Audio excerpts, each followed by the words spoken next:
dia harus mendengarkan dulu. Listen to understand. Listen to understand. Baru Say sorry. Nggak ngerti. Nggak ngerti kita. Ya udah, kita syukuri aja. Kita syukuri aja dia ada di sini duduk di sini bersama kita. Walaupun katanya pernah jatuh, tapi gua nggak tahu itu maksudnya Kapan gimana. ya? Nggak ngerti gua. Tapi ya kita syukuri aja. Syukur lu jatuh. Tapi ini yang menarik ya. Kita lagi ngobrol-ngobrol gini, dia ngomongin kendaraan. Gua pernah nyari masalah. Dan Saya fatal. juga pernah. Pasti. Kita semua. Oh, Kita semua. Maksudnya bukan pasti ngomongin karakter lu. Iya. Nggak dipojokin kok. Iya. Enggak, ini masalah kendaraan ya, masalah kendaraan.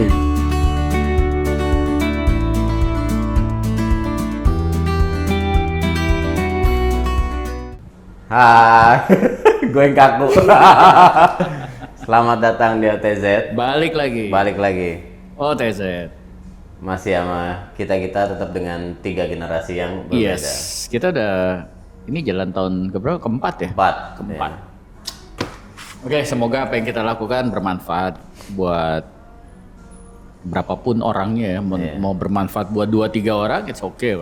Yang penting ini kita lakukan niatnya untuk membantu lah. Ya. Apa yang kita udah lalui, semoga ini bisa dijadikan pembelajaran buat yang lain atau menginspirasi, terserah. Oke, hari ini tamu kita adalah Halo, nama saya Syafina dan saya dari Simetri Gandaria. panggilannya apa nih? Vina. Vina. Ya. Orang tuanya dulu suka ini ya, nonton Vina Panduwinata ya. Jok bawa bapak dia nggak tahu artis itu. Vina Panduwinata. Ayah saya suka Vina Panduwinata. Oh, itu Masa kok tahu? Iya. Pernah diceritain. Oh, pernah diceritain. Makanya namanya Vina. Iya. Tuh kan. Tebak-tebakan buah manggis. Tebakan bapak-bapak, tapi ya bener. Oke, jadi tema bulan ini apa, Jeff? Micro leadership. Micro leadership. Sering denger? Ya, sering. Kalau gue jujur jarang. Lebih sering denger micro management ya. Micro managing. Ya, betul. Jadi apa nih? Kenapa nih temanya dipilih nih? Micro. Pertama, tadi gue mau pilih temanya micromanaging ya. Tapi karena kita punya tagline bakat pimpin, makanya gue mau plesetin sedikit ke micro leadership. Mudah-mudahan di sini sih kita nemuin sedikit perbedaan ya. Karena kan kalau micromanaging kayak lu memanage hal-hal yang kecil banget gitu. Sedangkan kalau kayak micro lead, lu memanage hal-hal yang sifat dan karakter atau values-nya tuh kecil gitu ya. Kayak misalnya kalau gue sih ngelihat micro leadership tuh kayak lu ngebenerin karakter orang gitu loh. Lu ngelihat ada kepribadian yang kurang oke, lu ajak buat anak lu tuh ngobrol supaya yang tadi kepribadian menjadi karakter yang lebih baik, membangun habit-habit yang baik. Kalau manajemen kan gue ngeliat kayak itu kursinya nggak lurus, itu ada kotoran di bawah meja. Nah, gue ngelihat itu sebagai sebuah perbedaan ya. Jadi hari ini kita coba bahas, jadi mudah-mudahan ini bisa membantu teman-teman untuk bisa tahu lebih jelas perbedaannya kali ya, gitu. Nah, ini kita ada expertnya. Gak mau dibilang expert, tapi mungkin pernah mengalami gitu kali ya. Atau mungkin itu salah satu gaya yang mungkin kebetulan dia punya atau apa, ya kita bahas aja. Jadi Vina bisa ada di sini karena Pak Jeff lah ya. Karena apa aja? Dipaksa. Kamu gitu. Iya. Ya gue maksa dia sebenarnya. Gue maksa dia karena kebetulan dia baru ada di posisi pemimpin di satu unit kecil dengan organisasinya nggak gede. Ada 9-10 orang ada di bawah dia. Ya. Jadi kita belajar sama-sama lah ya. Di lain sisi juga dia udah ngeliat pemimpin yang udah tua renta kayak gue, dia udah pernah lihat sebulan 2 bulan. Tua apa tadi? Tua renta. Tadi dia juga pernah dipimpin sama yang lebih muda, usia 30-an. Jadi udah pernah dipimpin sama yang tua renta, dan juga pernah ngalamin dipimpin sama yang tidak terlalu tua renta gitu ya. Nggak tahu kenapa dia suka ngomong tua renta. Ya, emang tua gitu. Gimana, Vina? Jadi punya pengalaman apa soal micro leadership? Micro leadership.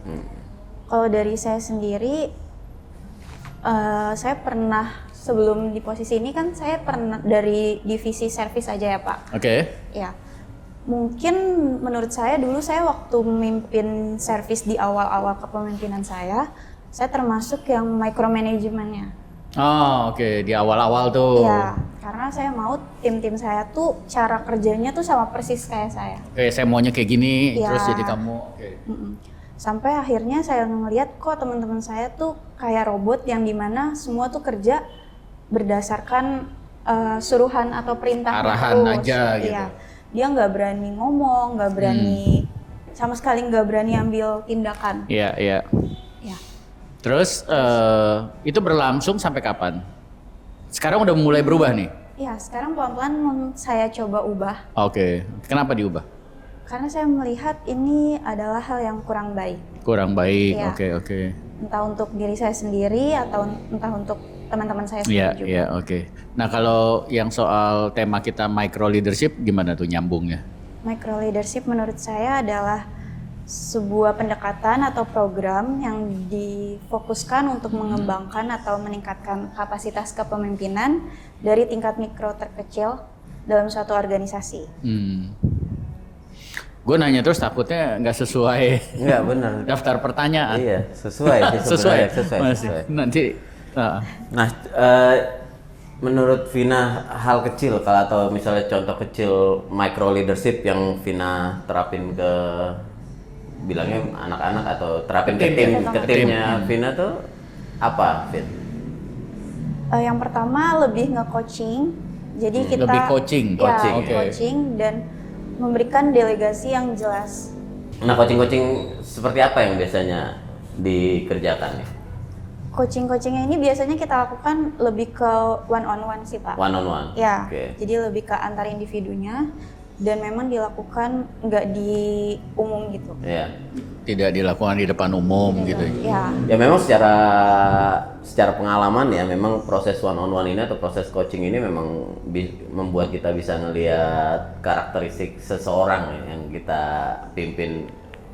Jadi bisa ngeliat benar-benar Ya, betul. ngeliat lebih ke arah mikronya ya. Betul, itu sangat efektif lah ya kalau mau Iya. dibilang dalam hal kepemimpinan gitu. Jadi nggak bisa hanya pukul rata tapi tidak ada pendekatan, tidak ada strategi one on one.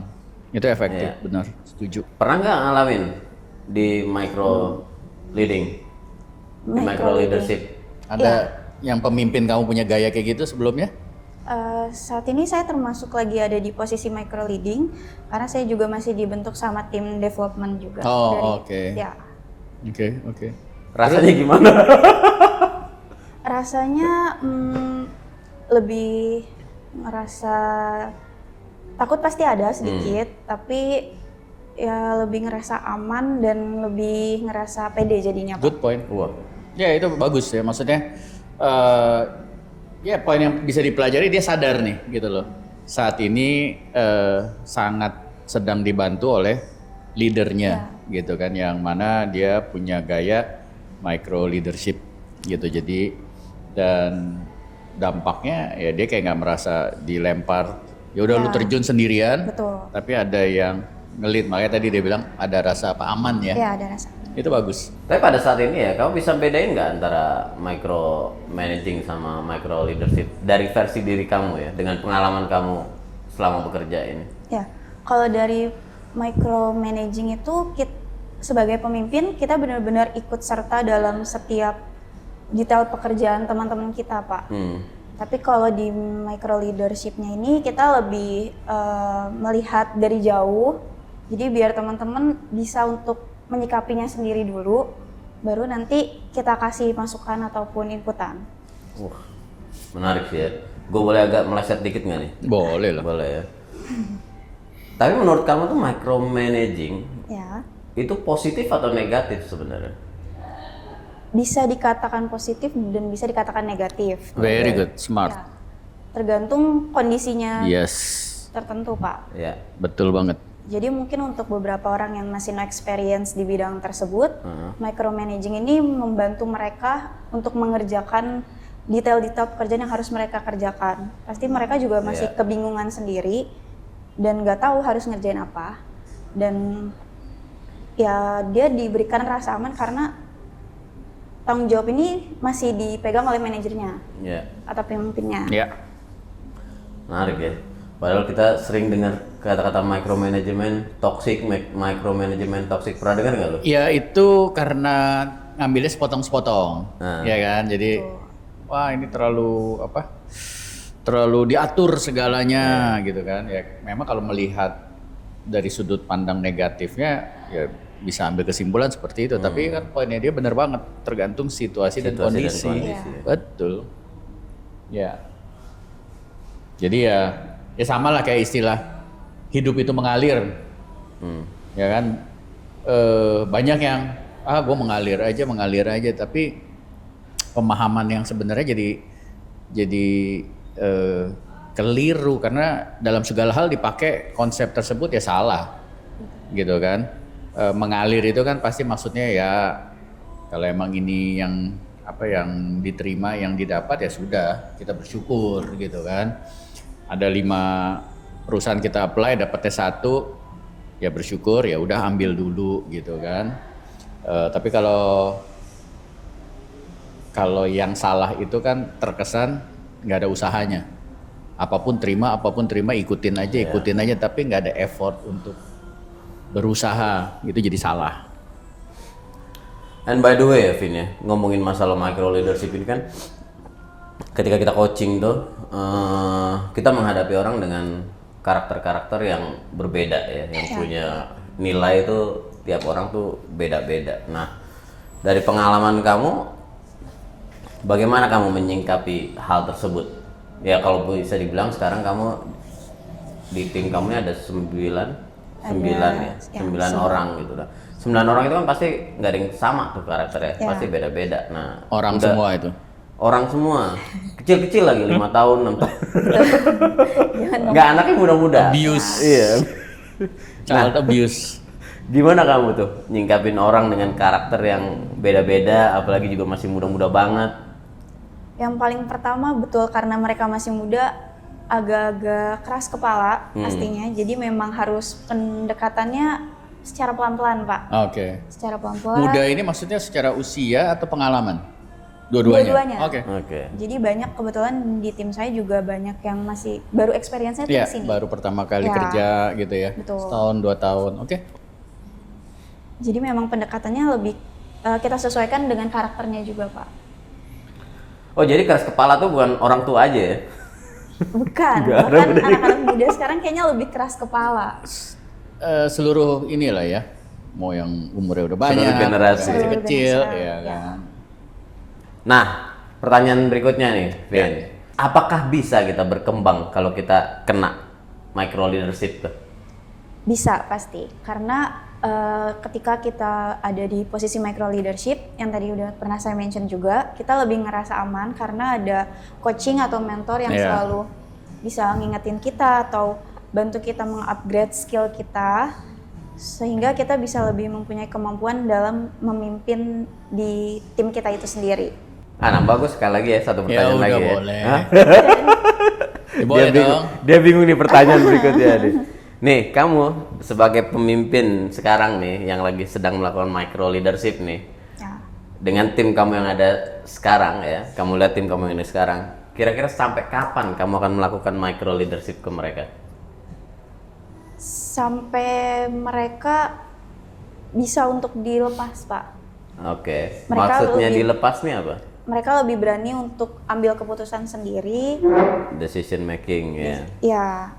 Oke, ini sebelum kita tutup nih ya, mungkin saran dari Vina buat seseorang yang misalkan baru dipromosi terus dia jadi pemimpin. Nah kan kita ngebahas micro leadership nih. Kira-kira kalau dia mau menerapkan gaya itu, ada saran nggak dari kamu? Berdasarkan pengalaman kamu aja, atau tips lah, saran, kisi-kisi atau tips. Ya. Ketika kita memberi arahan kepada tim kita lebih fokus ke apa dan kenapanya dulu. Kita kasih arahan tersebut. Very good. Lalu biarkan tim kita itu yang mencari bagaimana prosesnya mereka untuk mendapatkan hasil yang seperti itu dulu. Oke. gitu. Jadi jelaskan ya. Jadi dijelaskan alasannya, kenapanya. Oke, good. Mencari tahu dan purpose ya. Kalau Ya, purpose. kita sering sebut purpose-nya apa, Ya, tujuannya apa. Ya. Lu sendiri bro, ada nggak kisi-kisi sebagai bapak-bapak? Kayak tadi di awal gue bilang gini, micro leadership ini sesuatu yang jarang buat gue pribadi denger gitu ya. Tapi terus setelah gue baca, gue pelajarin, pada dasarnya ini kan salah satu gaya ya, gaya kepemimpinan. Dan intinya ini micro leadership ini dia bukan, ini bahasa gue aja ya. Dia bukan tipe omdo. Kenapa? Kenapa gue bilang gitu? Karena dia melakukannya juga, sehingga dicontoh, dilihat, ya, menginspirasi timnya. Kalau misalkan dia bilang setiap ada asbak yang penuh, kalau di restoran ya, ada asbak yang penuh, standar kita harus diganti ya. Jadi misalkan batasnya 3 puntung, begitu udah lihat ada 3 puntung di asbak, ganti. Itu arahan. Pada saat operasional, ya dia pun juga melakukan gitu. Jadi nggak cuman ngoceh, tapi begitu dia lewat ada asbak yang sudah terisi, dia pun tidak mengganti, dan itu kan akhirnya bapak aja nggak ganti gitu kan. Nah, yang saya tangkap soal micro leadership itu, jadi si pemimpin ini melakukan hal-hal yang kecil tersebut, ya ganti ashtray, ada gelas kosong diangkat, dia bilang jangan telat, dia juga nggak pernah telat. Sehingga dia mencontohkan melakukan apa yang diarahkan. Nah, yang pemahaman saya seperti itu, micro leadership gitu loh. Makanya dia melakukan hal-hal yang dia jadikan standar, dia hidupilah apa yang diarahkan. Makanya maksudnya tadi di awal itu dia bukan omdo gitu. Tunggu, Itu omdo ini apa? Dia ngerti nggak omdo? omdo. Ya, om doang. Oh, Ya, ngerti. saya ngerti. Satu generasi. Yang itu beda Ya, soalnya. betul. Apa tadi, renta ya, apa renta. Betul, renta. Jadi itu micro leadership ya, dia melakukan apa yang dikatakan. Ya. Jadi dia akhirnya menjadi role model, menjadi teladan buat timnya gitu. Ya kalau misalkan ditanya sampai kapan, ya menurut gue ya harus sebagai pemimpin ya kita harus bisa menunjukkan itu gitu. Sehingga semakin lama kita jadi pemimpin, orang-orang yang di tim kita bisa melihat bahwa apa yang dikatakan ya dijalanin juga, sehingga pada saat kita kasih arahan ada bobot dari perkataan kita ya. Karena ada orang yang cuma omdo, begitu dia ngomong jangan telat ya, tapi dia sendiri telat, sehingga setiap kali dia ngomong jangan telat tuh nggak Gak ada artinya ya. ada otoritasnya gitu, karena dianggap gitu loh ya. Nah, menurut saya arahnya ke situ. Ya, kenapa micro leadership itu bagus, dan jangan salah paham dengan micro managing tadi ya. Micro managing juga memang terjun sampai ke hal-hal kecil, tetapi itu kayak tujuannya kayak tadi, ketika timnya masih muda, masih perlu dicontohkan, belum bisa bikin keputusan, sehingga segala sesuatu tuh harus dari manajemen keputusannya gitu. Sampai mereka dalam tanda kutip dewasa baru. Jadi dipahamin bedanya. Betul. Ya paling dari gue itu aja. Ya kalau ya kayak gue sendiri tadi yang sempat gue pelajari dan gue ambil kesimpulan dari yang disampaikan Vina tuh, sebenarnya ada satu poin penting yang seorang pemimpin tuh, seorang pribadi atau seorang individu itu punya, itu problem solving sama decision making ya.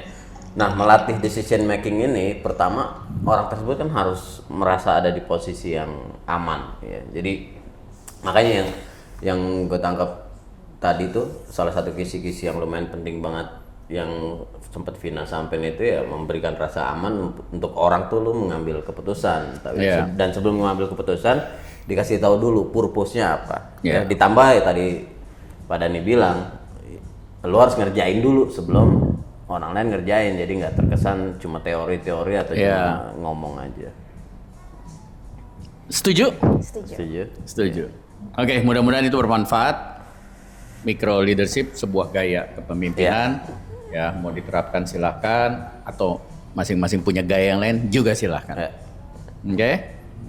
Itu aja. Thank you Vina. Thank you Vina buat waktunya. Thank you juga si Metri yang udah support kita. Iya. Ya. Thank you. Thank Bye. you guys.